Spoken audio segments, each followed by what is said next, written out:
All right.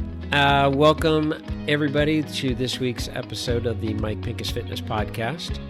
And we are doing an interview this week. And I have the honor, I would have to say, of in the area that I work in Thousand Oaks, Westlake, Calabasas area as a trainer, going to clients' homes and some of them coming to me. I have the honor that I am fortunate enough that I have, I thought about it today on the way home from work, that I have 5 physical therapists that I consider awesome. And they all, each one of them are very different in how they treat patients. And as a trainer, I think it's extremely important. And I've talked about this in the past. I talked about it on an episode with Caleb, Jonathan's uncle, who's a physical therapist. I talk about how important it is as a trainer to refer out to physical therapists when the timing is right and when it's needed. And when you're training a client and you see something and it's just looking wonky and it's beyond our scope as personal trainers. So with me today, I have one of my personal favorites, physical therapist by the name of Dan Kinney. And you can say hello, Dan. Hello. So background on my side, and then we're going to get into Dan's background so you guys can meet him and hear his really cool story. My background story is and I mentioned this on a podcast earlier, I got pulled into a physical therapy seminar, weekend seminar hosted by Gary Gray. Never heard of Gary Gray. And my good friend John McDermott said, "You're coming with me. We're going to San Diego, and we're going to see this guy Gary Gray. And he's a physical therapist, and you're going to love him." And I said, "I'm a fitness trainer. I'm not going to understand a damn thing he says." He says, no, you're going to be surprised. You're going to get it. You're really going to get it. I'm like, okay, great. So there's 120 physical therapists in the room, and there's 2 personal trainers, myself and one other guy. And the whole weekend, I retained about 10% of what he said. But I sat there, and I'm like, okay, this is really cool stuff. And then I was extremely fortunate on the second day of having dinner with him and his family. And Gary, I don't know if he still does, but Gary insisted on traveling with his parents. They went to every seminar. Mm-hmm. And typically on the second night, he had his, I don't want to call it Last Supper, but it was his supper mm-hmm. of who is who in mm-hmm. his life. Mm-hmm. And being that John was a good friend of Gary's, mm-hmm. John had invited me, and John got invited. And at the table was Juan Carlos Santana, nice, Michael Clark of NASM, Gary, myself. There were another Lenny Parasino, a lot of heads of state. It was just the most ridiculous, crazy thing. And when we get seated, because I'm just the personal trainer, so I kind of little old me, and all these other guys, by the way, that I mentioned, Gary's really tall, basketball tall. Yes. Lenny Parasino at the time is bodybuilder. Right. John McDermott's bodybuilder. Juan Carlos is I don't know what, Brazilian jiu-jitsu fighter. Stud. Total stud. So it's little me. I mean, I'm literally the smallest person there. So I said, okay, well, I'll just take the last seat open. It happens to be in front of Gary. Huh. And everyone's kind of talking, going around the room, and I just like, what am I doing at this table? Like, what am I doing in this seminar to begin with? And at one point, he finally looked at me. He's like, so what's your story? And I said, I kind of looked around, and I said, well, I'm just a personal trainer. And he said, don't ever say that. Mm-hmm. What do you mean you're just a personal trainer? I said, well, that's what I do. I'm a personal trainer. Mm-hmm. And he says, well, I'm just a physical therapist. I said, yeah, but you're like the greatest physical therapist. And he said, well, you could be the greatest personal trainer. I said, yeah, well, no. So we kind of get to talking. I said, okay, I understood a little bit of what you talked about today, and we had some good conversation there. I said, but more importantly, why are you in Michigan? Adrian, Michigan. What the heck are you doing there? You need to come to California, particularly Westlake Village, Thousand Oaks. He's like, we have somebody there. I said, it's impossible. Somebody's been through your program. He says, yes, we absolutely have somebody. So he kind of looks to whomever at the table and says, hey, don't we have somebody in Westlake Village? And they started doing a search, and they said, yeah, we've got a guy named Dan Kinney who owns Core Physical Therapy. I said, never heard of it. And he said, well, he's there. I said, okay, I'll look it up. So I come back telling all my clients about my seminar and how great it was, and talking to one of my clients, it'll come maybe Brian, and it'll come to me. I'm totally, Brian and Carrie Leonard is the names. Wow, that's a name from the past. So they were patients of yours, but I didn't know this. And I'm telling them I went to the seminar, it was great, but I couldn't remember your last name. There was this guy, supposedly this guy, Dan, is a physical therapist, like Core something. And they said, Dan Kinney? I said, yeah, how do you know him? Like, that's the physical therapist we go to. I said, where is he? First Neighborhood. Where the heck's First Neighborhood? In Westlake. Like, what? I didn't know what First Neighborhood. And I've driven by that area many times on my bike, but I didn't know it was First Neighborhood. Yep. And I said, I'm going in. And that day I went over there and walked in. And I said, you're Dan? And he said, yeah. I said, I'm Mike Pincus. You're like, great. I said, just went to a Gary Gray seminar. And you looked at me and said, welcome. I'm like, this is perfection. Yep.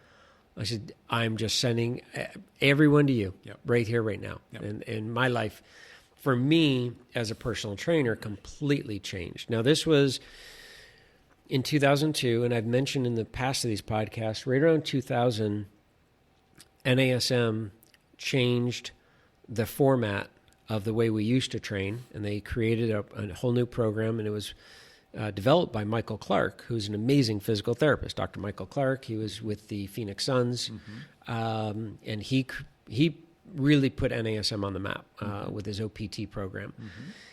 But Michael is a physical therapist. Correct. And Michael works with professional athletes. Correct. And as I was watching them unfold the program, I felt that it was watered down physical therapy. And not to discredit physical therapy in any way, but I thought it was way too deep of a conversation for us personal trainers. We were being taught how to see pronation distortion, but then how to fix it. And that's where I was like, wait a minute, that's not our job.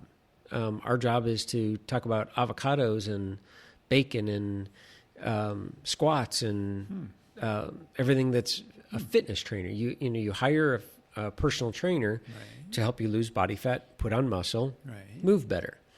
I've never had a client come to me and say, my ankle is rolling in, can you fix it?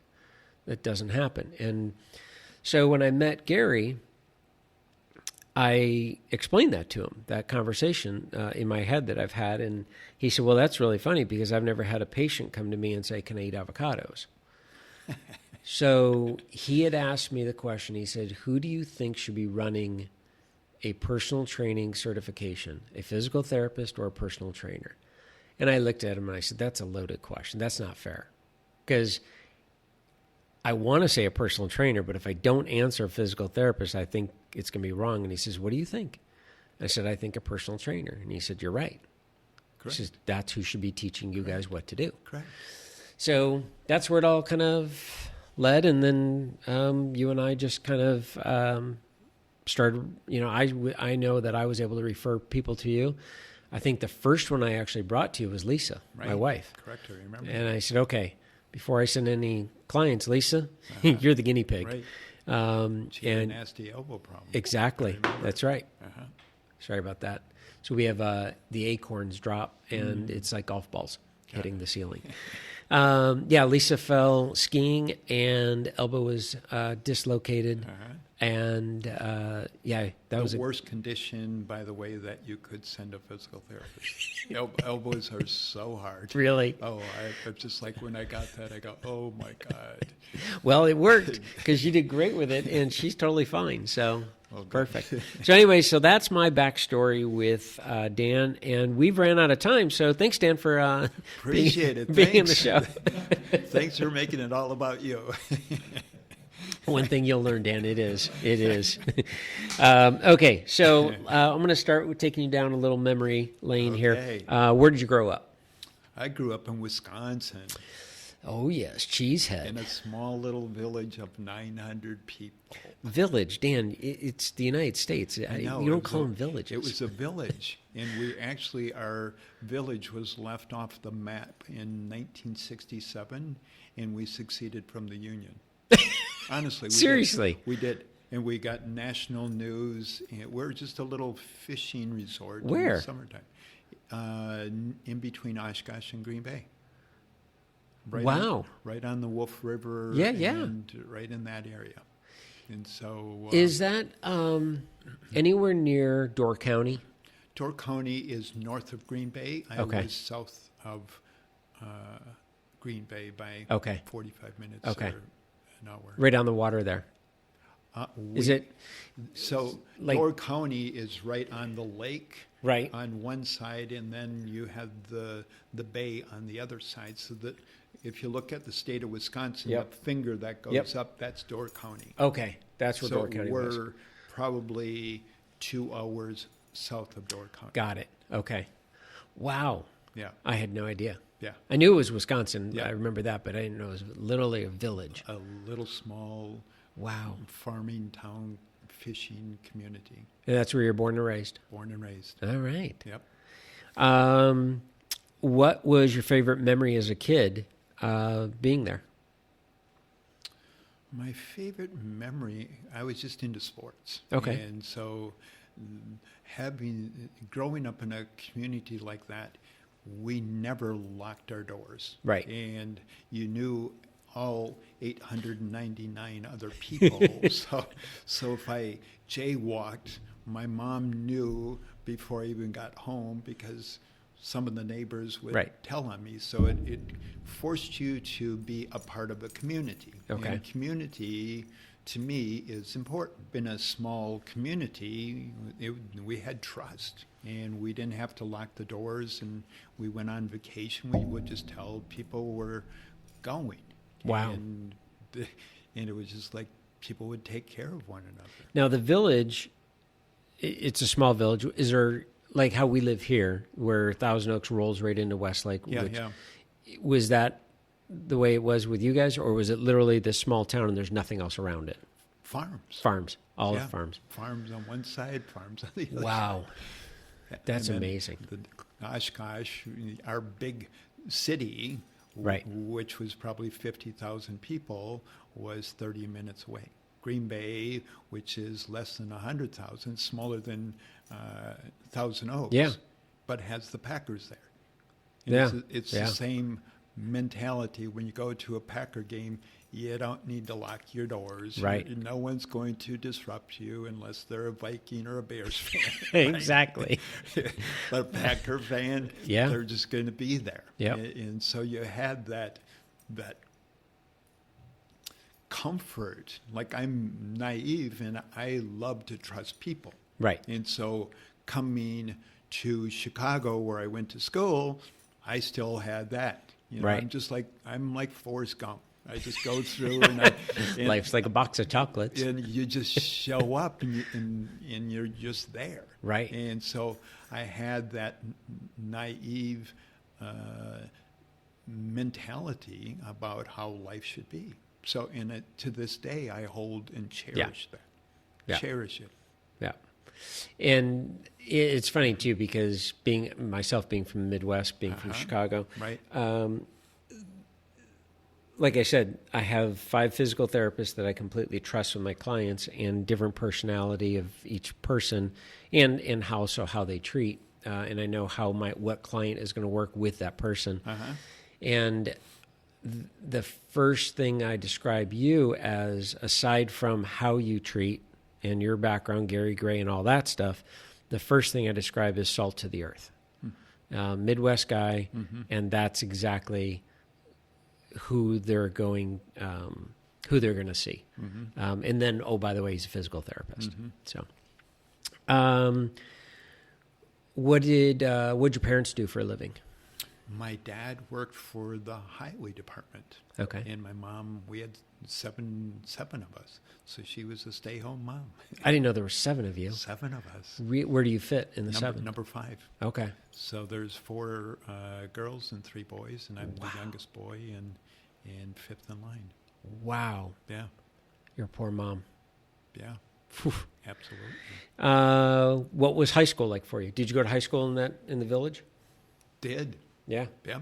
So chalkboards and like the chalkboards, yeah. And it was, you had to wash the erasers after class, Yep. and it was old school stuff. Yeah, Laura Engel was your teacher. Yeah. From Little House on the Prairie. Yeah. Same idea. Absolutely. So you went to high school there? Yes. And you play sports? I did. What'd you play? Basketball, track, cross country. Okay. Were you guys competing against other small schools? Yeah.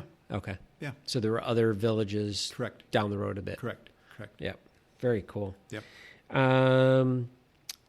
What was your first job? My first job was working at a mink ranch. A what? A mink ranch. We raised 30,000 mink in the village that I grew up in. So my sophomore year in high school, someone offered me a job, and I was trying to find a job, and there's not a lot of jobs, and someone said, "Come to the mink ranch." And so I went to the mink ranch, and I didn't even know what a mink was. Right. And I knew that when they raised mink for the fur, and growing up, this was before it was. We didn't have political correctness. And exactly. And we didn't had to be warm. We didn't have PETA or PETA or whatever they are called. So we didn't have any riots or protests, but we raised 30,000 mink. And this family, the Zimmerman family, had a mink ranch. So the brothers and the dad, they had 30,000 mink, and they hired people 7 days a week from 7 o'clock till 7 at night. Wow. Made $1.10 an hour, just killing it. Yep. I'd bring home a check of $70 and it'd go, yes. Exactly. So I was putting all that money away because I knew I didn't want to live in this little small village anymore. Right. Because my oldest sister, who is 12 years older than me, left and went to university. Okay. And she showed me that there was something outside of the little bubble. Yep. And then once she graduated from university, she went to Boston. And I was a big Boston Celtic fan, so she went to the Garden.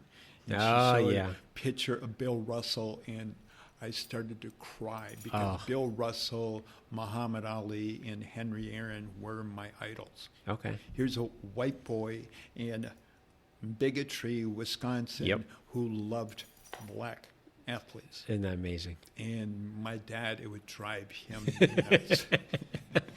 Really? And I don't know what the affinity was. I didn't have anything about the color.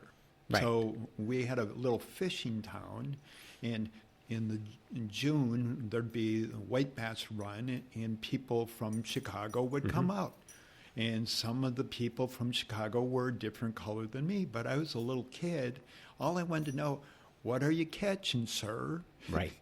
And are you using a lure? Are you using a worm? Right. I was just this Forrest Gump asking these little simple little questions. Yep. Can I see your fish? What? That's perfect. And they were nice. And right. I would hear people, the village people, say negative things. I go, that guy was amazing. Wow. He was nicer than some of the other people because they didn't want to give their secret away to a 7-year-old kid like I was going to sell. Oh, this guy's using a lure. Exactly. Right. That's like, crazy. Yeah. What's the village like today? I have no idea. No idea. No idea. When did you leave? Well, I went to undergrad in Oshkosh, but I lived at home. Okay. So after I graduated undergrad, I then got accepted to Northwestern, and that's when I went to Chicago. And now I got exposed to a different world. And Chicago woke me up. Oh, yeah. I lived on Lakeshore Drive. Just, you could see, my view is overlooking lake. Right. And I can see Navy Pier. Right. I'm right there. Yeah. That's where I lived. I'm like living on top of the world. Oh, yeah. I'm going, what a difference. Gosh, my life doesn't get any better. And I'm going to Northwestern. I didn't know that Northwestern was a prestigious school. I honestly You didn't? Really? had no clue. Wow. I did not know until I moved out to California and they saw my resume and they go, oh my God, you graduated from Northwestern. I go, yeah. But they acted like that was something that's huge. Special. Yeah. And I didn't know. It's an amazing school. I had no idea. That's crazy. No idea. How did you choose Northwestern of any I university? chose Northwestern because in the late 70s, they were the only one that had orthopedic sports medicine twist. Okay. And so I liked that they had a manual therapy program and they had an orthopedic section. And to be honest with you, I applied to like 5 schools and I just wanted to get in. But Northwestern picked me. Wow. Yeah. Back up for a second. How did you decide to go into the world of physical therapy? Interesting story. That is God directed. I was wanted to be an NBA basketball player, and then when I went to university, I saw that I was very good in high school, and I was okay in college. So I'm going to spend time on the bench, and I'm not going to be a starter. And so my high school counselor, he asked me, well, what do you want to be? And I go, I want to be an NBA basketball player. This is my junior year. And he did laugh at me like going, there's no chance in hell. You better find a different career. He didn't shut me down. So I'm so thankful that he came back my senior year and he's going, okay, I did some research. And he's going, average lifetime in a basketball player is 5 years. So you're going to be 29. And by the way, you're going to make $30,000 a year or whatever you are. And so he's going, what are you going to do at 30? And I go, I don't know. Right. And so he said, I saw that you took a lot of drafting and architectural design. And I did, but I took it because my coaches were teachers there. So it was for me to, brown nose was my teachers. Right. And I liked drawing, but I didn't love drawing. I'd love to design my own home or something like that, but I don't want to do that for a living. Sure. But he said, well, it seems like you did well there. So I go, okay. So I went in as a pre-architectural major. So this sophomore year in high school, my oldest nephew, he was 3 years of age, he and I just had this connection. I don't know how to describe it, but he got hit by a drunk driver. Brain damage, coma for 6 months. And at 3 years old? At 3 years of age. Wow. Yeah, on New Year's Eve. Oh, my gosh. And so it devastated the family, and it was incredibly hard. And I was at school one day taking class, and I started now I'm working at a factory. So now that I'm in university, I graduated from the mink ranch to working on a conveyor. So I'm making $1.35 an hour now. Nice. So I'm really bringing in bank. Absolutely. And I'm thinking, why don't I just give up this career thing or the school thing, just work? Absolutely. That's what you did in the village. And my dad fought me tooth and nail. What are you going to be doing this college stuff? A real man gets a job. Wow. And so going back to that day, I was there at school, and it was a snowy day. And I had a class at 8 o'clock, and they closed the school down at 10. And I'm going, well, I can't even get home now. So I'm going, what am I going to do? So my nephew went to a school for the disabled down the street. So I'm going, hey, I'll go visit Mark. So I walked in and visited Mark, and Mark was working with someone on the Swiss ball. Wow. And I'm going, what are you doing? No way. And he's going, well, because your nephew doesn't have volitional movement, I'm trying to create a reflexive movement. I'm trying to make him feel like he's going to fall. And I want to see if we can activate. And he's passionate about what he's doing. I go, what? Who are you? And he's going, I'm a physical therapist. And I go, whoa. That's so You're cool. passionate about what you do. Yep. And here's a guy working with my nephew, and it just made my heart fill up. And I go, can I volunteer here? I want to be a part of this. Wow. I want to be with people that have passion. And so... And you had never seen physical therapy at that point? I didn't know. Because you had never been injured. Well, we didn't have physical therapy. Okay. But even if you got injured in... I got injured. But we just... Walk it off. You toughed it out. That's what a real man in Wisconsin does. That's true. Right? Walk it off, you'll be fine. Yeah, right. Yep. Roll around a bit, you'll be fine. Sure, that's right. Wow. So I had no clue what a physical therapist was. So then I sprained my ankle at university, and I went to the athletic trainer, and I go, he works with athletes. And I'm going, I wanted to be an athlete, but I'm not good enough to be an athlete. Maybe I want, and I said to him, I want your job, but I want your job at UCLA, because this guy called Lou Alcindor, I know that name. yeah, he came to UCLA. Okay. And coached under John Wooden. That's where I know it. Yep. And so Lou Alcindor later changed his name to Kareem Abdul-Jabbar. But I was following another black guy on his journey. And when I met Coach Wooden's philosophy, it's like, oh, this is cool. Yep. So before I even knew anything about that, I made a declaration to the athletic trainer back at my university. Yep. That's where I want to be. And he's going, well, if you're going to be at that high level, you need to get a degree in physical therapy. And I go, physical therapy. So I got another seed plant. And so then I go, I'm going to change my major. So I went to a counselor, and they were giving me bogus information. So I saw the dean of letter and science was the head of the medical field. So I went to the dean. I go, I need to have a meeting with you. And he's going, I don't work with students. I go, I need to have a meeting with you. I showed up 4 times, and he would give me the look like, you didn't, I'm going, I'm not leaving until you meet with me. I don't know what possessed me, but I just was that. And I was a very shy person. I didn't rock the boat. I was number 5 in the family line. You don't rock the boat, right? Because your big brother's going to knock the shit out of you. Exactly. So you don't want that. Yeah. Right. And if your brother didn't, your dad would. Yep. So I'm like, I'm not going to rock the boat. But I just was drawn so strongly that I needed to meet with this guy because I needed to get on the right path, and I knew that he was the right person for me. So he said, come on in.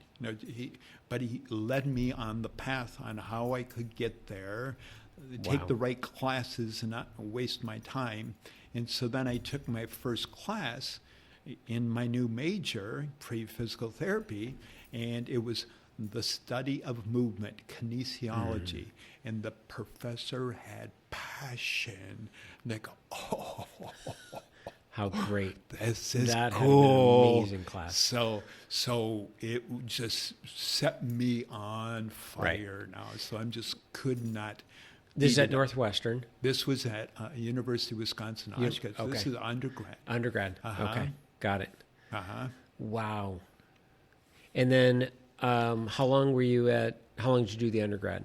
Was that undergrad? 4 years? 5 years. 5 years. Yep. Okay. I didn't get in the first year at Northwestern because I didn't understand the system. Okay. So the deadline was December 31st. I got all my stuff in by December 1st, and they only took 80 positions, but they were already taking people before the deadline. Got it. So Right. there were only a few spots. So I made the waiting list. I was number 7 on the waiting list, and I go, and I didn't get in. So I kept on going on with my schooling, and my dad was fighting me tooth and nail, going, well, now what are you going to do? You didn't get Exactly. into that. So here's what I did. I bought a suit and a tie, and I went down to Northwestern, and I said, I want to interview you to see if this is the right school for me. No way. Yep. Really? Yep. A little shy boy That from is this little so village cool. Yeah. of 900 people. God is guiding me Right. to do these things. Like when I hear my story, I go, whoa. Right. Like That's not you. That's not me at Yeah. all. And so I said, I want to meet the director. I got to meet the director. I want to meet the executive secretary because she's the doings of Right. everything. And I said, I want to meet the director of admissions, and I want to meet at least 2 professors, and I want to go a tour of the campus. Amazing. And they did it. And they did. Yeah. And I interviewed them. Did it speed up the process at all for What they told me, they said, if you apply next year, I can guarantee you're going to get in. Wow. So Which is, and for those that are listening to this and don't understand Northwestern, I mean, it is extremely prestigious school to be pulling this off. This is not Illinois State. Let's just say, I mean, this is the real deal. That's an amazing school for this. And I didn't even know it. Wow, that's crazy. Didn't know it. Yeah, I mean, the naive in you paid off. Because I wonder if you knew that you were going to, such a prestigious school that you were trying to do this, if you would have done all those steps. Or you were just looking at it like, well, this is where I want to go, and I'm just going to do this. So when you have that perspective, you're going to have fear and doubt. Right. And when you're driven by a purpose, it's a different energy. So I had a purpose. I wanted to be a physical therapist so I could help people like my nephew. Right. And I saw what it did to our family, and I go, wow, if there's someone out there that could help someone else, it's just like, Yep. And if I could do that, it would fill up my heart times 3 billion. That's amazing. Uh-huh.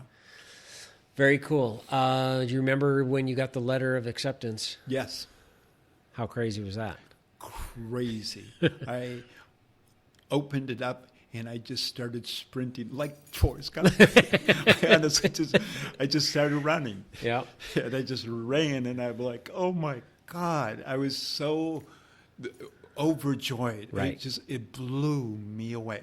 That was like one of the highlights of my life. That's so cool. Yeah. Yeah. And that's the thing, is there are times like that.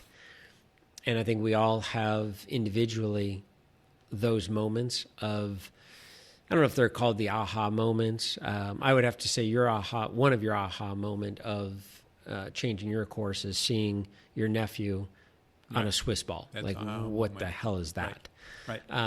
Getting a letter from Northwestern is a gift from God. Yeah. It's it's different just, than a moment. yeah, that is Going, just, thank you, Jesus. Yep. Thank you, God. Thank Yep. you, Buddha. Thank you, everyone Exactly. that might have any part. Yep, in this. absolutely. So That's it's just crazy. Like, oh, yeah, that's just like beyond the best Right. gift that one could receive. All right, so you get to Northwestern. Yes. How many years do you spend there? 2. 2 years. Uh-huh.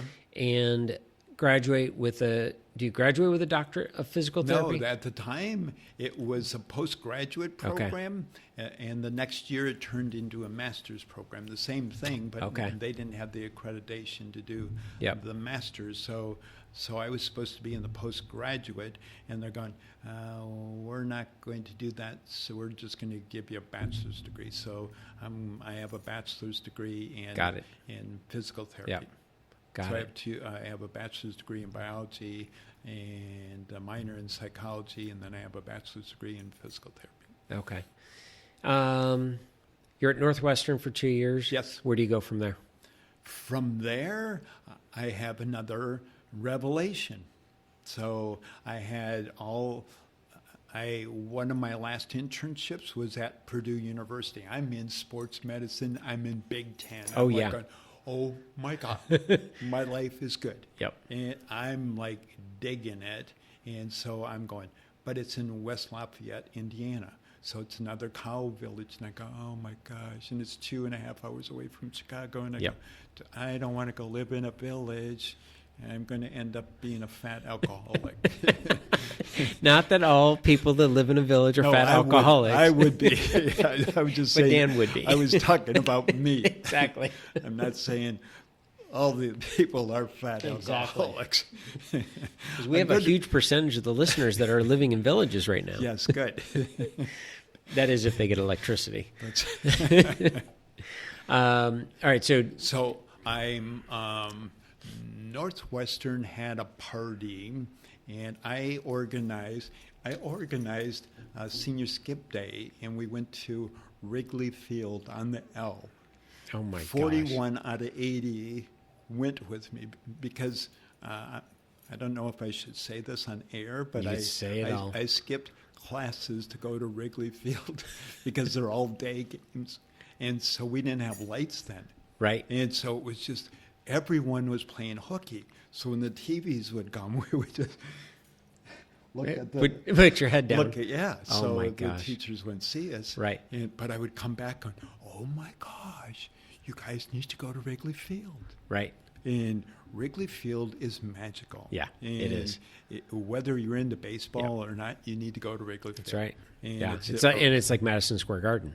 well, Same idea. But it's in the neighborhood. Yes. It's a community. And you Yeah. get off of the Elm, there's a bar right here, and there's apartments, and people are on top of the apartments looking down. There's kids out in the street Yep. waiting for someone to knock a home run over the wall, and they're running after the loose ball. And it's just this community again. I go, oh my goodness. So 41 of us go up to the L, and in that day, they used to bring your liquids to you, so you didn't even have to get out of your Wow. seat. And I was drinking a liquid that made you feel different. It wasn't soda. And So by Exactly. the fourth inning, I'm not even aware that I'm at Wrigley Field. Oh my gosh. But that evening, Northwestern had a party for us. Okay. And so I continued with that liquid through the evening, and I didn't get home till 4. And at 8 in the morning, I get a phone call from my number one job offer. He's going, Dan, I need an answer today, now. Well, I'm 4 hours into dead drunk, Yeah. smashed out of it. And I'm like, hello? It's just like I Didn't even know who it was. I'm trying to get awake, and he's going, I need an answer. And I started to get this sick feeling in my stomach, and I didn't know if it was because of the liquid or my intuition telling me, don't take it. Right. And so I paused for what felt like 10 seconds. I don't know if it was that long, but I said, I cannot take the job. Where was the job offer? It was in Michigan. In Michigan. Yeah, it was my first place. And they were Wow. offering me more money than Purdue, but it was in Flint, Michigan. And I'm like, oh, Yeah. No.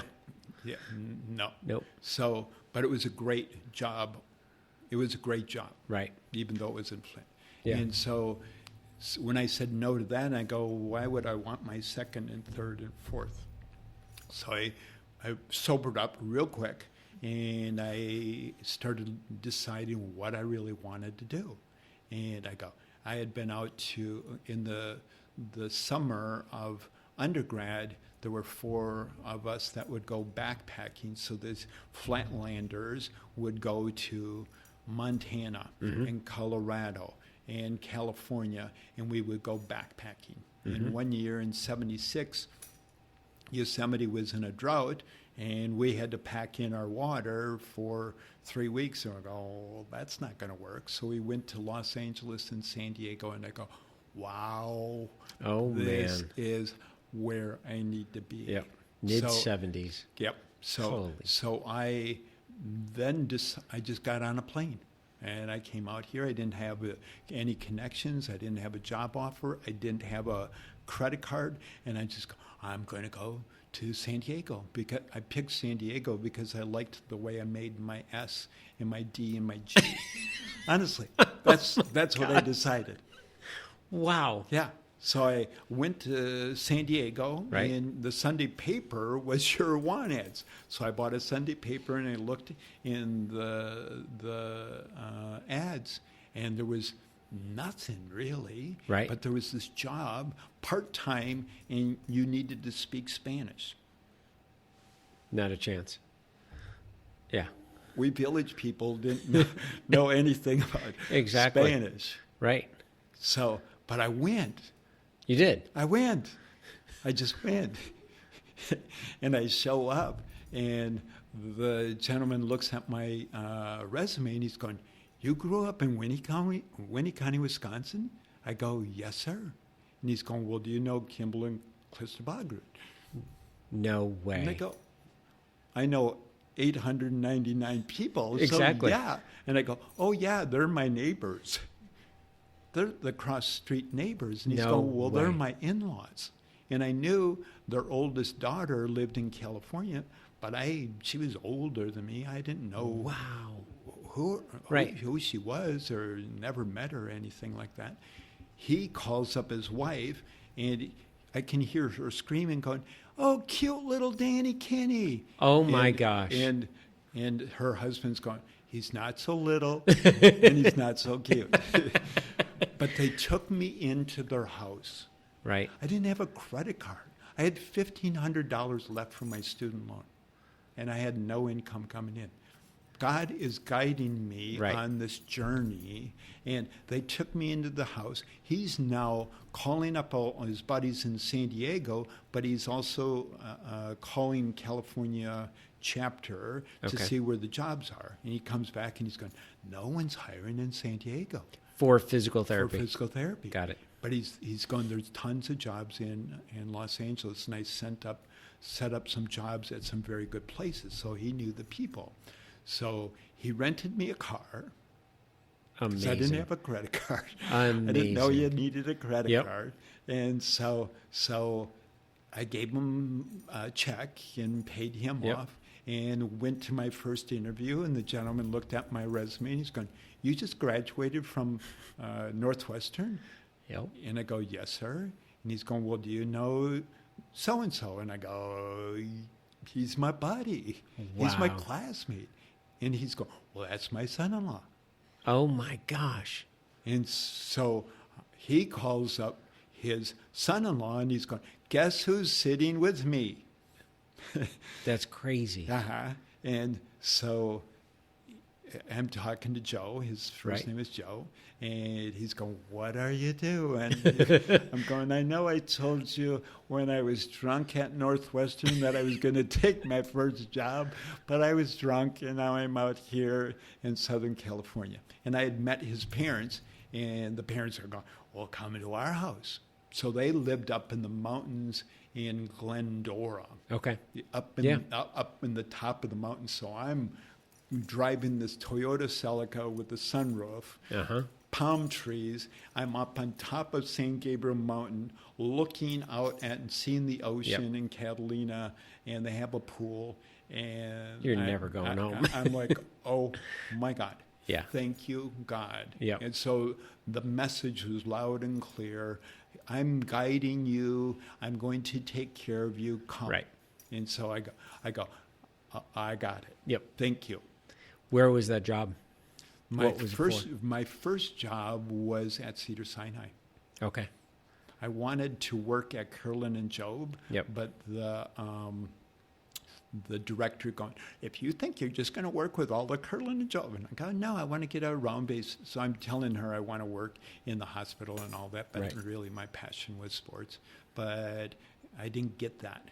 And so I went to Cedars because they had rotations, and I got to be with orthopedists, and every week we had education. So, and we had 22 therapists. So I had a lot of support that would help Right. me, and we had rotations. So we had acute, we had rehab, we had outpatient, and we were on the floor and doing all the different things. So, Wow. so it was a good foundation. Right.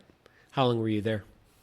Just less than a year. Okay. So while I'm there, I get a call from someone from Los Robles Hospital. And Really? Yep. And she's going, this is probably going to be the strangest phone call you've ever received in your life. And I go, so far it is, but go on. And she's going, we're heard about you, and we're interested in opening up a sports medicine center at Los Robles Hospital off-site. And Dallas Cowboys were training in Thousand Oaks at the time, and they said, are you interested? And I go, where's Thousand Oaks? Exactly. Exactly. So. And this was This is 1980. 1980. Yeah. Yeah. So I graduated October 79, and Right. By October 1980, I came out for an interview. My interview was Harold's House of Omelet. Oh my gosh. Yeah. Right on Teal Boulevard. Right on Teal Boulevard. That is And it was just a amazing. dump. And Yep. but it's a good dump. Exactly. And it still stands today. Exactly. But, Yeah. but I'm like, well, that's not going to impress Yeah. me. And, I got off at Ray's Adobe Yep. at the Chevron station. I go, excuse me, sir, where the hell is this Thousand Oaks, California? Exactly. I felt like I was Keep driving going. to San Francisco. Oh yeah. And it was just like, oh my gosh. And, Ray's Adobe, now it's all fields. And I Right. go, oh my gosh, I'm back in a village. Yep. And Yeah. I want to get away from the That's village. right. Yeah. And It's so, boonies. But I met the principals, the doctors, and the administrative of the hospital. It was the community hospital at the time, and I liked what they were doing. And I liked that the Cowboys were out here, and I go, Right. well, this is cool. And the team physicians were with Newberry Park and Westlake High School at the time. And I go, Okay. this is cool. Yep. So it's given me that sports passion that I really wanted to Right. do. And so I took the job. And 6 months later, Los Robles was bought by a corporation, and they saw my proposal, and they were going, we're not going to give you $250,000. Yep. And I go, huh? And I go, Yep. well, I don't have a job. But the doctors still believed in it, so they brought me on board. Really? And they opened up Aries Fitness Center. Wow. Yeah. Where was that located? That was in the Best Buy mall before Okay. it was all renovated. Yep. We were back, it was a whole different structure, and it was this way rather than this way. Right. And so we were back by a laundromat, and we had Okay. like 5,500 square feet. Wow. Yeah. And we were doing training Yep. for our athletes, and we were running them through, and we had low memberships for all the community, and we were doing body fat things and circumference measurements, and we were taking them through, and we had trainers that we hired, and we had physical therapy. We did physical therapy That's there. We had amazing. aerobic class. We had free weights, and we had these different. And I was in charge of the weight machines, so I bought the water weight machines. Yep. And so that was a fun little different thing. Wow. So that was my stint there. So I was there for 6 years. Okay. And then from there, where'd you go? I went to a physician practice in Encino. Oh. And they had multiple doctors, and they were looking to expand. I've always been drawn to expansion and development. Right. That seemed to be what I like to do. I'd Yep. like to be, it fit into my architectural thing where you take a blueprint and you now put it into action. And that always stimulated me. So I took this job.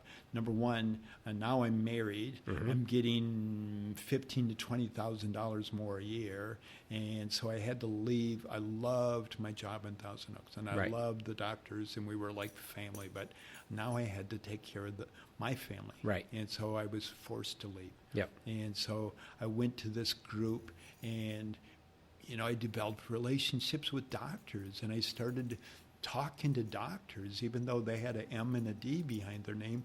They were just people to me. Yep. And I was starting, in 1983, the doctors here said, you need to make orthotics. No one understands the mechanics. And podiatrists will just do something for the foot, but they don't understand this chain reaction. And so I go, well, we're not trained to do that. And he's going, we'll get trained. So I get something in the mail. When the foot hits the ground, everything changes. Oh, my By gosh. Gary Gray and Dave Tibereau. Yep. And so I show it to the doctors going, oh, my God, they're doing orthotics. And they're going, oh, my God, we're going to send you. We'll pay for it. We'll fly you up there. We'll pay your hotel. So I went and met Gary and Dave. Yep. And that started the whole process. And your first meeting with them said you only took in 10%. I took in like 3%. I'm like, Oh, yeah. What the heck is going Yeah. on here? Those two are. This was way beyond. Oh. I understood them from an athletic standpoint, Right. but from a physical therapy standpoint, it was just like blowing me Yeah. out of the water. Yeah. But I'm like going, I'm curious. I like what they're talking about. Right. So I just kept on diving in, even though I felt completely uncomfortable. Yeah. And then I go, okay, I have to be comfortable with being uncomfortable. Yeah, And exactly. I've always felt that. Right. I've always challenged myself to be uncomfortable. So I then started doing more stuff with Gary and more stuff with Gary and more stuff with Gary. And I joined his networks. We're meeting every year and we're spending time together. And you're starting to get to know these people. And you're going, genius. One time in Phoenix, he let us lead the talk, and he took a step back, and I took Joe Niles with me. Yeah. And Joe's going, Dan, you got to say something. You know more than these guys. I go, well, it's not my gig. Right. And he's going, we need to leave then. Yep. And I go, I hear you, bud. And so we tried to get out of there because it was so awful. Really? It was basic physical therapy. Right. It was physical therapists that had started to play with Gary, but they weren't drinking the Kool-Aid yet. Exactly. Well, Joe and I had drank the Kool-Aid, and we were now trying to expand upon it. Right. And so it was driving Joe crazy, and his personality. Oh, yeah. So we couldn't get out. We couldn't get a flight. Oh, my gosh. It was just packed. Really? We're stuck here. And I go, oh, geez. So the second day at the end, Gary gets up and talks. And I'm telling you, it was like watching Moses in the parting of the Red Sea. Yep. And it just tears coming from me. And I go, oh, my God, this guy is beyond genius. Yeah. And so it just really resonated. I had been playing with him all along, but when I saw the parting of the Red Sea, it's like, oh, my God. Yeah, I mean, there's no question he is the master at this. And it's kind of funny, too, because after meeting you and knowing that I had just gone through the Gary Gray seminar, Yep. I did not need to ask you any questions in regards to how you treat. Uh-huh. I already knew. Yep. And when I met any other physical therapists, because physical therapists and chiropractors would hear about me and other trainers, not just me. Correct. But they would start to search us out and say, hey, if you have any clients that get injured, Right. let us treat them. And Sure. I said, okay. And as a physical therapist, I would, or as a physical therapist talking to me, I'd say, I just have a real simple question. have you ever studied under Gary Gray or any of his stuff? And if the answer was, who's that? I would say, oh, somebody you should look into. And that was it. And I would never return their call. I wouldn't take their business card, nothing. Yep. I mean, I would take it to be nice, but I was like, no, I'm not. Right. They're not even on the same wavelength. Right. And then other people are like, oh, yeah. Oh, we have all of his stuff. We have all of his literature. And okay. Right. But there were not a lot at the time. Matter of fact, I met you in 2002, and I'm going to guess it was at least 10 years before I found another person that ever heard of Gary Gray. Yeah.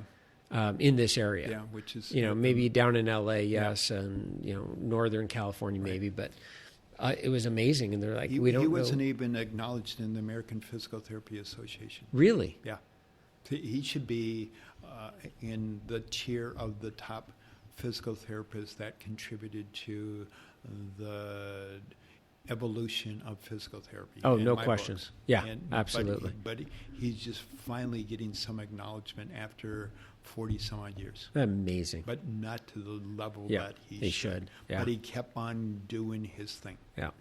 Well, I think when the right people hear this podcast, they're going to elevate him to the Hall of Fame. I'm just saying. Yeah. There's no question. It should have been done. Yeah. Is there a Physical Therapy Hall of Fame? No. There'll be one opened right next in Cleveland. Okay. Right next to Rock and Roll Hall of Fame. It'll probably be in Adrian, Michigan. There you go. He'll probably have to build it. That's probably true. But Gary will have a statue. That's right. When did you start working for Sports Club? After the Encino gig, I then took a job in Calabasas. Okay. And this was a very unique physical therapy, and they had medics equipment in there, and they had a system, and it was very organized. And the owner was a businessman, and I liked the structure, and I liked all that. He brought me in as a clinical director to develop his business, and this is in Calabasas. The Commons wasn't even built. It was a field right across the street. I remember that. But we were right there on Park Sorrento. Yeah. And so I saw the potential, and I go, wow, I got to take this. Right. And he was giving me more money again, but it was an opportunity now to develop business. So I went out and started marketing to doctors, and we started getting busy. And the business just took off in the time that I was there as the clinical director, and Sports Club heard about what we were doing, and they invited us to talk about our system. And we went down, and they go, wow, we want to buy you out, and we want you to run our physical therapy clinics. They had 4 clinics at the time, and so we came in to Sports Club, and we took over running their physical therapy. And we're in the headquarters is at the LA office. We're in a 100,000 square foot palace. Yeah. And the physical therapists and the personal trainers didn't even talk. And I'm like going, excuse me? Why is that? So I'm going, okay, so we need to develop relationships with personal trainers because we have a team.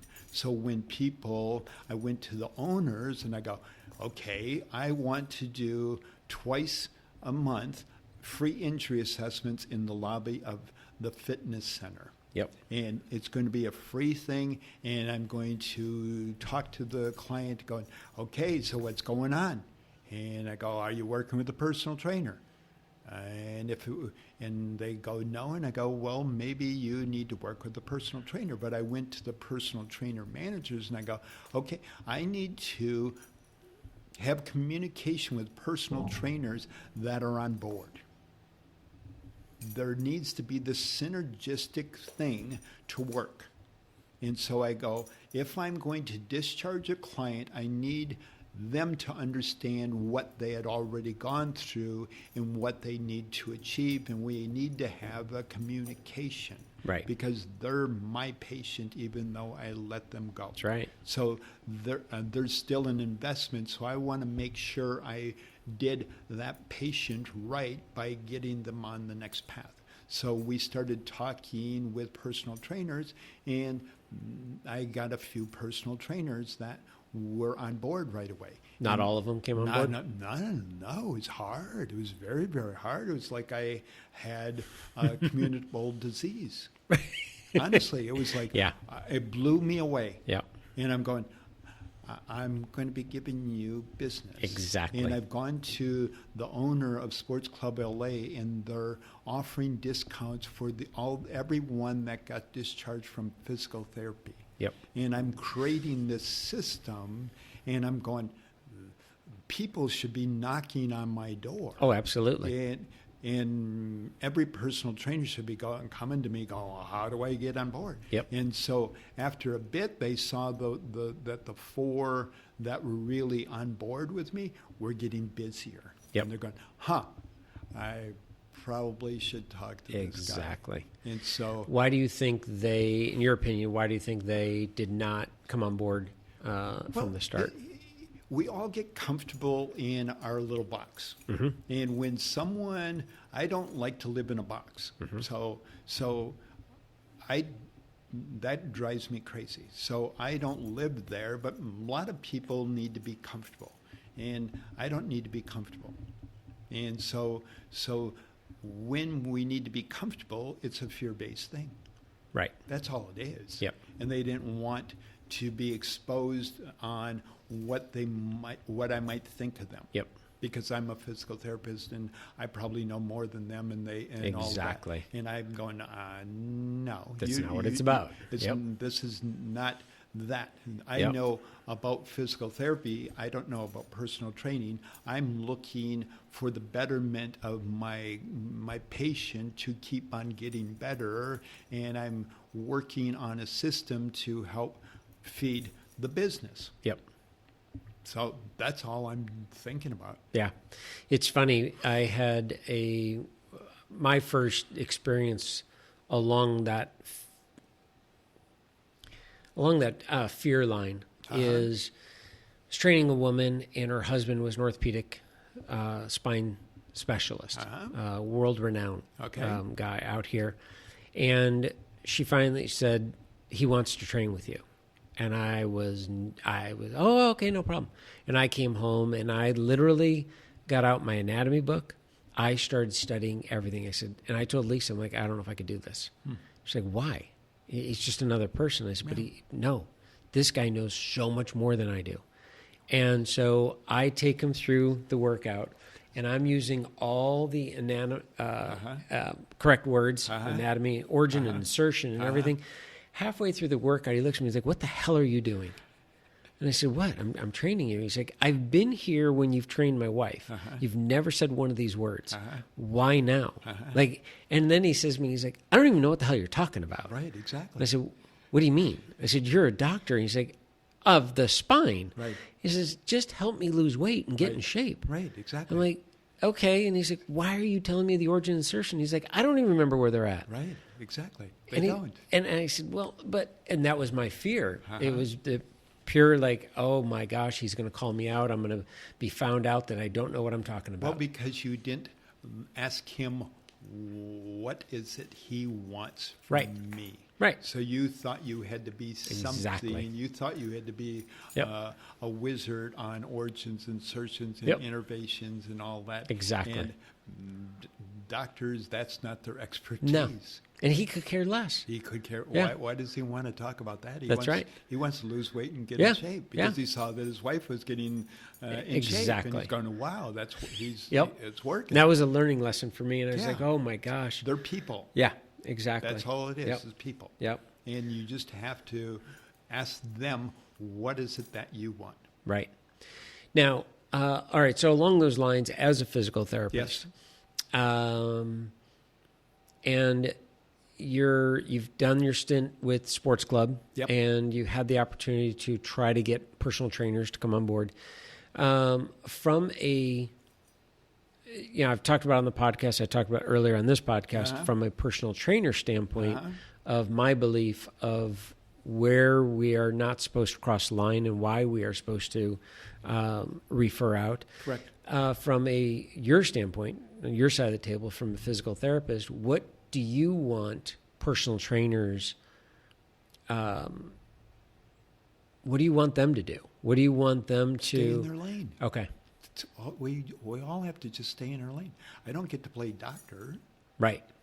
I don't get to play whatever. So we're trained to do something, and that's what we do, right? And we better do it well. Right. That's all it is. Once you left sports club, when did you go on your own? 2001. Okay. From sports club? From sports okay. club. When you went on your own, is that when you came to Westlake? Yeah. Okay. Yep. And you were in First Neighborhood and opened up a I had place. just gone through a divorce, and I was burnt out. I transferred myself to Sports Club LA because Calabasas, the middle of nowhere, is killing Sports Club LA in terms of physical therapy. Okay. And I'm going, wow, that's wrong. I have a 100,000 square foot palace, and they can't even bring in half of what we're bringing in Calabasas. Wow. So I went down there and I saw how they were so disorganized, and I got rid of a lot of people because they were full of themselves. Right. And so I had to bring in a system. So I needed to handhold, and I needed to train people. And the year and a half that I was at Sports Club LA, we doubled the business. Wow. Yeah. That's amazing. Because I went to the owner of the sports club. I created business that way. I started doing free injury assessments when a patient came to me or a client came to me in the free injury assessment. I would go, well, what's going on? If they were injured, I would go, you need to go see a doctor. So I would go to doctors in the community, and I go, would you be interested in working with some of our clients from Sports Club LA? And they're going, yeah. Absolutely. And I go, okay, so I'm creating a relationship where I'm going to be sending you clients. And I would follow up, but I would send a letter letting them know that I referred them. And all of a sudden, people that would send me, prior to me being down there, they'd send 5 to 10 a year. One guy sent me 110 patients in a year's time. Wow. Yeah. And he's in Beverly Hills, and we're in West LA. That's amazing. Yeah. And that goes back to what we talk about a lot on this podcast is the human connection. Well, yeah. I mean, when you understand a system and you work the system, I don't need to be a doctor. I have awesome doctors under me. And when I'm discharging, I have awesome personal trainers that I can refer to. Exactly. I get to be in my lane, and I'm very good in my lane. Absolutely. And I don't need to go back to med school and be a doctor because I would be bored out of my brain. Exactly. That's not me. Yeah, and that's what is so refreshing from my side, and that's why I teach a lot of trainers, is to find physical therapists, find chiropractic, find ATCs, find people that you can refer to, and hear you as a physical therapist do the same thing. As a personal trainer, I'm saying refer up, to a physical therapist, refer up to the MD and so forth. It's not a referral, but just a referral. It's a referral, so don't think up or down. It's a different lane. That's fair. So the person is injured. They need to see someone. That's all it is. Okay, it's that's not fair. It's not up or a down. That's fair. So that's a good way to look at it. you need to change your attitude on that, because as soon as you make me up, then I am going to look at you as down. Right. That's not healthy That's true. for me, and certainly I don't want to put that negative energy. Well, I am shorter than on you, but you are. Yeah. But I don't hold that against you. Thank you. Appreciate that. Yes. But no, that's actually a very good point. And again, after 30 plus years, still learning this stuff. But I think it's extremely important from a words of a physical therapist of how important that is, that referral system is. My business is all word of mouth. Exactly. Same here. Same here. So if I don't create a network Yep. and I don't send my client to a good doctor, that's going to be a reflection on me. Yep. And if I refer a client to a personal trainer and it wasn't a good experience, it's a reflection on me. Right. So I need to make sure that this circle, like Yep. the circle at Sports Club, was solid. Yep. And here's a perfect example that Dan and I have a mutual client of mine, patient of his, happen to be the same person. And this individual came to me. He was being trained by another individual who was not really a trainer, and he's a chiropractor, but I don't know if he's really. Well, I guess he's really a chiropractor. We'll just call him that. But he was injured. Our client, our patient, and he, if I remember correctly, he ended up going to the doctor, the MD. Correct. And the doctor referred him to you. Correct. And I happened to be training at the time his fiance. Correct. And he had said, you had asked him, do you have a trainer? And I said, well, I'm in between trainers. The person that injured me was training me. Correct. But I was thinking of going to my fiance's training with somebody. And I don't remember which one came first, of him saying Mike Pincus or you saying, but whichever it was the same name. Right. And which was great for all Correct. intents and purposes. But what was great about it is he then came to me and said, I'm in the hands of Dan Kinney.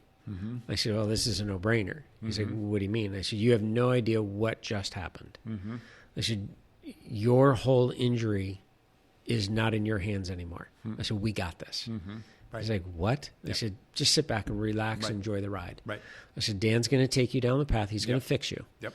I'm going to come in on the tail end of the fixing, and I'm going to watch what's going on, and Dan is going to hand off like a football and say, I want you to do this, this, and this. Don't do this, this, and this. Correct. I say, great. Correct. And the conversation Dan and I have back and forth while we're going through this. Correct. Something comes up. Hey, Dan, this doesn't look right. Okay, Correct. great. Try this. Correct. Boom, boom, boom. Correct. And we just take them to the next level. That's how it's that's supposed to what we work. did. And then recently, he was moving some boxes and tweaked himself a little bit. Correct. And he calls up Dan Kinney again. Uh-huh. Dan works on him, does his magic, sends to me, do this, this, and this, and we're right back to where I'm like, this Correct. is great. Correct. It is so easy. And what I love about it, as a personal trainer, I've said this to you, I think, if I haven't, I will say it now, is talking to somebody like yourself and your level of the understanding of the human body as a physical therapist. I've never felt insecure. I've never felt nervous asking questions. Correct. It's always been, I'm about to get the opportunity to learn something new. And same with me. It's always great. I love it.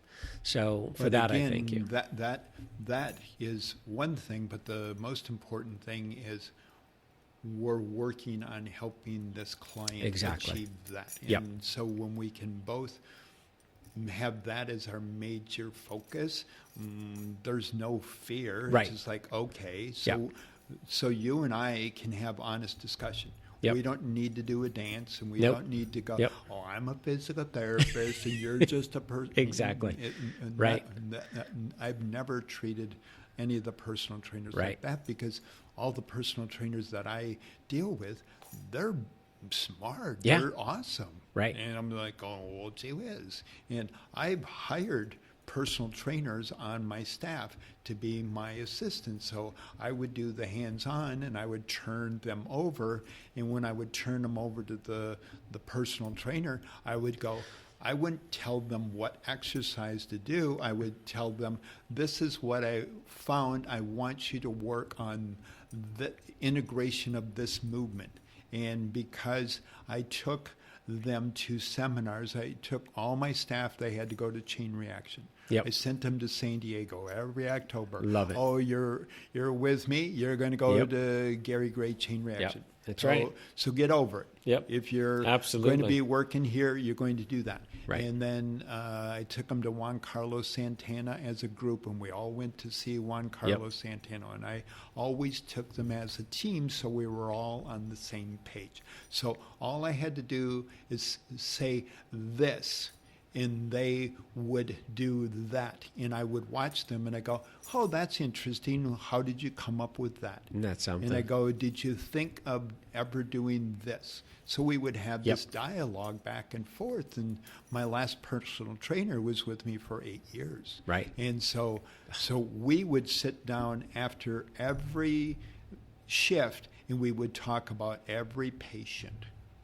That's awesome. No physical therapist No. and their aide sits down and Nope. talks. They're at lunchtime, they're going to go eat. Exactly. But my whole purpose is quality care and well-being for the person. Number one goal. Yep. I can eat later. Yep. Absolutely. So I always instilled that, and I always made my personal trainers feel comfortable, and we would have dialogue like you and I have dialogue. Absolutely. So it was never, even though I could fire them, it was never that. Right. And it's funny, too, because this particular client and patient of yours and mine, just even today, I was coming up with an exercise based off of one of our last conversations through text. Correct. And his eyes lit up. He's like, you researched this. And I said, well, you have an issue going on. And I followed Dan's notes, and I came up with an exercise, or it's actually an oldie I haven't done in a while, but it's appropriate for this. He's like, I can feel it exactly what you two are talking about. I'm feeling this. And to see him light up, for me, that's like, wow, I'm actually doing what I'm supposed to be doing right now. And that's what you want to do as any practitioner is as long as we get to empower them so they have the understanding instead of going, it's like a long time ago before I opened up core physical therapy, one of my students was a personal trainer. And I had just gone through a divorce, and I was struggling financially, and I'm now living in Sherman Oaks. And she's going, my client moved to Mulholland and Coldwater. Would you go and train him? And I go, okay. So it's 3 times a week at 150 clip. And I'm going, 450, that's more than I get after alimony and so I go, oh my gosh. Yep. I'm going to be able to eat now. Exactly. And so I went to his place, and I'm following the program, and I go, excuse me, I appreciate you helping me learn how to count to 10, but you're giving me $150. Right. And I go, do you want to get better, and do you want to lose weight, and do you want to get rid of this back pain, and do you want to learn how not to pronate your feet? And he's going, absolutely. And I go, well, get rid of this universal station and bring in some dumbbells and little toys. Yep. So I started doing Gary Gray functional training. Best. And we just started. And in a year's time, he lost weight. He put on muscles. When I met him, he was burnt out. Okay. And he was in he was a producer on a soap opera. Okay. And he thought the job was draining him, so he quit this job, and he was just moping around. And he's fat, and he's unhappy, and he has back pain. His golf game sucks. And so we started working with him. All of a sudden, I see a change in his attitude, and I see a change in his relationship with his wife. His wife would come down I met him at 7 o'clock before I even went to work. So Monday, Wednesday, Friday, 7 o'clock in the morning. done. Yep, exactly. And then I was forced to go play golf with them at this dump at Lake Shorewood. Yeah, so that had been rough. it was rough. Yeah. And so, but I saw that doing this movement gave him muscle, Yeah. but it changed the attitude. And he wasn't burnt out, and all of a sudden now he has this energy to do something bigger and bigger and bigger. That's awesome. It was so, It's such a cool thing to see. It was so cool. It really is. Yeah. Yeah. That's very cool. Yep. All right, so I'm going to take you down a little different direction here as we start to wrap this up. What drives you today? I know what drove you to get into the world of physical therapy. What drives you today? Is it any different? Yeah, it is. It's what drives me today is the medical model that we're doing is treating symptoms. Mm-hmm. And, if you have a shoulder problem, they want to do an MRI. And Right. they're going, oh, my God, you have a tendonitis. Oh, my God, you have a rotator cuff tear. Oh, my God, we need to do cortisone injection. Oh, my God, we need to do PRP. Oh, my God, we might need to do surgery. And I'm going, well, if you would teach the body how to do something. I saw a guy today, and he walks in the door, and he's like this, and he's talking to me about his shoulder pain. And I go, that's just a reaction. I'm Yep. going, well, look at me. That's all the higher I can go with my arm if I'm bent over and crunched, and I can create an impingement syndrome. So I could send you to an orthopedic surgeon, and he's going to do an MRI, but you're 76 years of age. Why would you want to have a rotator cuff surgery? And so I said, or you could work with me, and I'm going to look at your foundation, and I'm going to look at your thoracic spine. I'm going to treat the body to get rid of your symptom. And so I started doing all this functional stuff. And, in the 80s and 90s, the doctors would give us a prescription, and they would tell us what to do. And I'm going, I can't do that. Yep. I've been exposed to Gary Gray. That's right. I've been exposed to Feldenkrais. I've been exposed to Richard Jackson. I've been exposed to, and I had all these different teachers, and I'm going, this isn't the right thing. I can't do that. Yep. So I'm going, okay, so you tell the doctor I did ultrasound. So they would go back to the doctor and tattle on me, but I wouldn't do the silly little exercise when we're doing this and Right. and this. But I would work on, your left hip isn't moving, so it's going to put increased stress on the shoulder, or your subtalar joint on the opposite side. If you're a baseball pitcher, classic example, I had a baseball pitcher come to me after seeing multiple people, and he had a rotator cuff tear, and he was one of the top pitchers in one of the local schools here. And I'm looking at him, and I saw his throwing motion. I go, well, that's awkward. and I'm going, well, what's going on at your left ankle? And he's going, well, I sprained it 6 months ago. And I go, well, did anyone treat it? No. Nope. And I go, well, you're not landing on that, and so you're throwing from your arm instead of throwing from your body. So I had to go treat his ankle. I didn't tell the doctor that I'm treating the ankle, Right. so I had to be out of ethics in some regard, but I need to do what was right for the patient. Right. His rotator cuff pain got better, and he returned back to pitching.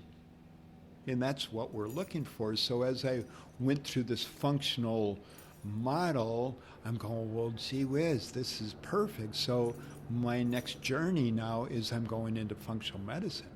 And Very cool. So I'm looking, the doctors work from the top down, so they treat a symptom. Oh, you have a rotator cuff thing. We're going to do this and this and this. And the functional medicine works upstream, and it's going, okay, so what's happening there? And it falls into the whole functional movement and functional physical therapy. You look for something downstream that Right. might be causing this. And so when I was going through all my physical things, I kept on going to the doctors and I go, oh, great. No one is treating my body. Right. You're treating this piece Yep.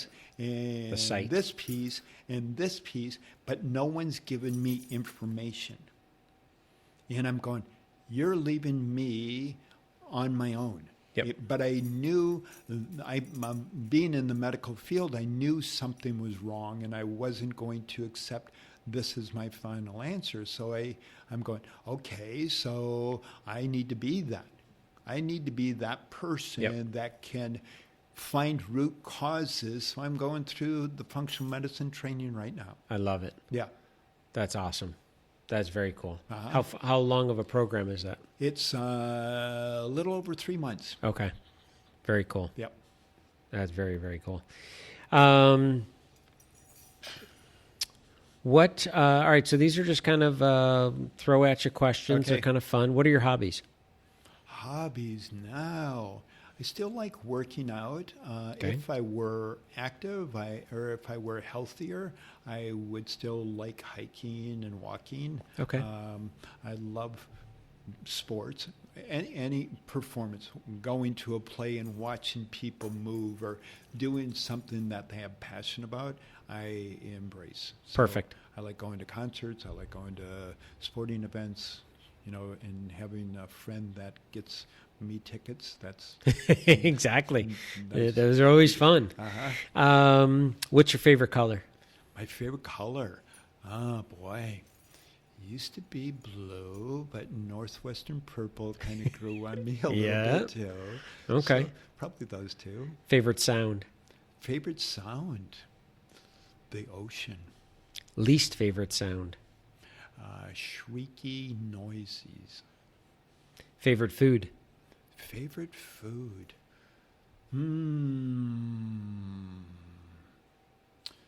Man, I think my favorite food is like a salmon dish with a whole bunch of different vegetables and Okay. maybe quinoa or something like that. Nice. Yeah. Favorite music? Favorite music? Man, I go through so many genres. It's like growing up in where I grew up, I didn't know anything about anything. So when I went to Northwestern, people are talking to me about Led Zeppelin and Bob Dylan. And, Right. And when I came out here, someone invited me to a Bruce Springsteen concert, and I go, who? Wow. Yep. And I went to a Bruce Springsteen concert. He played for 4 hours. And there were multiple people around me that were smoking different things. and I had Along with the liquids? I don't even remember. Yeah. But at the end of the 4 hours, I didn't smoke anything. Yeah. But there's a kaleidoscope of tunnel of colors, and Bruce is on one end and I'm on the end. I love it. And then I get outside and I go, oh, dude, I'm high. And then there's a Denny's right across from the sports arena. No. I had the best breakfast ever in Yep. my life at Denny's. And I told my girls, oh, you got to go to Denny's. Yeah. And we went there and they go, really? Really, Dad? Yeah. What's your favorite word? My favorite word is curiosity, Ooh. openness. I like that. Mm-hmm. Who would you like to have dinner with, dead or alive? So many people. Wow. Well, it would be so many. I would certainly like to sit down just with people that have been accomplished. Mother Teresa, it's like, what she did for the world is amazing. And Yeah. I would like to sit down with David Letterman. That'd be a good one. Yeah, I love Letterman. Yeah. Johnny Carson and him were it for me. And Yep. so I would love to sit and talk with Dave, and that would be nice. Kobe Bryant would be a nice person to sit down. But I'd like to sit down with people that have different views on the world. Sure. And so I'm open to sit with anyone. Very cool. What do you want to be known for? What's on your tombstone? That he cared. That's all it is. It's about caring. Perfect. That I gave 150% to every moment that I did, and I did it with passion. Awesome. Done. Love it. Awesome. Where can our local listeners, where can they find you? As far as somebody's listening to this and says, you know what, I need to have this man work on me, work with me, just... Cool. They can call me on the work number. It comes to my cell. So it's 805-494-3135 or 3131. Or they can go to d.kinney@gmail.com. Perfect. Awesome. And, I answer the phone, so I'm the receptionist, I'm the scheduler. You're everybody. I'm everyone. Perfect. And if anyone missed any of that, just either rewind or contact me, and I will get you in touch with Dan as well. I want to say thank you very much for taking the time to be on the podcast. My pleasure. Awesome. I was looking forward to this one for quite some time. I knew it was going to be a good one. Thank you for inviting me. Absolutely. And on behalf of personal trainers out there, if you are so lucky to find yourself a Dan Kinney, reach out. You're in some small town, some little village, find a PT, connect with them, get on an understanding on a level, make sure they've gone through it, they know who Gary Gray is. If they don't, keep walking. No, there's other ways to do things. There are. So everyone's not going to have Gary. This is true. So we've been blessed to have Gary, but if we're only limiting it to Gary, there's so many other wonderful physical therapists, and we all just do it a little different. Right. And that's all it is. That's true. It's like, I don't like to limit it to Gary, because there's some other trainers and therapists and educators that are doing some amazing things as well. So. And I think you'll agree, as long as they're looking past the heat ultrasound massage. Yeah. That died in the 70s. Yeah. And so you have to look at that. Someone's progressive and looking at the whole body instead of treating a symptom. Love it. But that's hard to find. Yeah.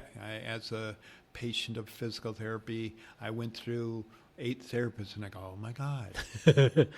That's what's compelled me to do what I did. I love it. Now I'm going, this is inexcusable, and I don't want to be a part of it. Good for you. Well, thank you, and thanks, guys, for listening, and we will catch you guys next week. Have a good one.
He normally puts Easter eggs at the very end of the podcast, like all the music's playing, and then there's some stupid random thing.